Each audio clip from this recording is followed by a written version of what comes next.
Hello guys, நெஞ்சத்தை கில்லாதே சீரியலில் ரீசெண்டாக ஒரு ப்ரோமோ வந்து ரிலீஸ் பண்ணியிருக்காங்க. அதில் என்ன ஆகுது அப்படின்னு பார்த்தீங்கன்னா, நம்ம மது வந்து ஸ்ருதி தான் நம்மளை இப்படி ஃபோன் பண்ணி கூப்பிட்ருக்காங்கன்னு சொன்னாச்சு. அவங்க ஸ்ருதி வீட்டுக்கு வந்துடுறாங்க.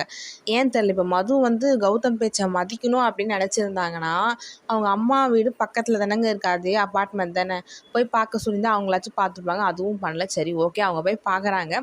லைட் வந்து ஆஃபில் இருக்குது. அப்போ என்ன ஆகுதுன்னா, திடீர்னு லைட் வந்து ஆன் ஆகுது.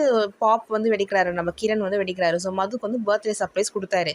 மது மித்த உடனே, நீ யாரடா என் பர்த்டே செலிப்ரேட் பண்ணுறதுக்கு அப்படின்னு சொல்லி அங்கேருந்து சண்டை போட்டு கிரணை தள்ளி விட்டு அவங்க போயிடுறாங்க. ஓகேங்களா?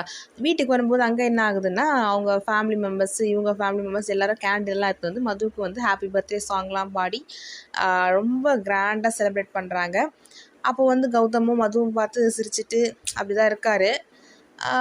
அப்புறம் வந்து கேக் கட் பண்ணிகிட்டு இருக்காங்க. அப்போ கரெக்டாக கிரணும் வராரு. ஸோ இதுதான் வந்து ப்ரொமோ. ஸோ நம்ம எதிர்பார்த்த மாதிரி அவர் டிவோர்ஸ் கொடுப்பாரா தெரியல. ஒருத்தர் கமெண்ட்டில் போட்டிருந்தாரு, இந்த மாதிரி யார் நம்ம கிரணோட ஒய்ஃப் இருக்காங்கல்ல, அவங்க வந்து கௌதம் கிட்ட எல்லா உண்மையும் சொல்லி, இந்த மாதிரி கிரண் தான் இப்படி கௌதமை வந்து பிளாக்மெயில் பண்ணுறான், அவளுக்கு எந்த சம்மந்தமும் இல்லை அப்படின்னு சொல்கிற மாதிரி இருந்தால் நல்லாயிருக்கும் அப்படின்னு கமெண்ட் போட்டிருந்தாங்க. அது அப்படி நடந்தால் நல்லாயிருக்கும். டிவோர்ஸ் கொடுத்தா அது கொஞ்சம் சோகமாக போகும். Okay, let's see. உங்கள் கருத்துக்களை கமெண்ட் செக்ஷனில் ஷேர் பண்ணுங்கள்.